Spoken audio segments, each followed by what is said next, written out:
c'est un processus qui est, comment dire, l'entente globalement est bonne jusqu'au moment où il y a des crispations, mais je crois qu'au stade où on en est dans la COP, parfois les États disent quelque chose, on ne comprend pas très bien pourquoi ils le disent, ils veulent aller quelque part.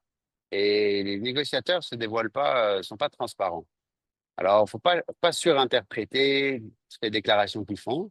Ils essayent d'aller à un endroit. Pour aller à cet endroit-là, ils pensent que c'est pertinent dans tel item de négociation, d'avoir telle position, etc., etc., etc. Dans des stratégies.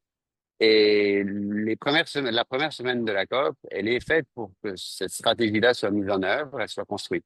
Donc, dans la deuxième semaine, peut-être les choses se corsent un peu plus, où on a un processus qui devient un peu plus politique, mais ce que je veux dire par là, c'est que c'est intéressant de voir justement ces déclarations des États, de les suivre et essayer de faire une sorte de cherche et trouve ou de comprendre quelle peut être la logique qui est en train d'essayer de suivre les différents États dans la négociation. Donc ça, c'est intéressant, mais pour faire ça, et là, je vais jeter des fleurs à Camille et Océane, il faut arriver préparé ici.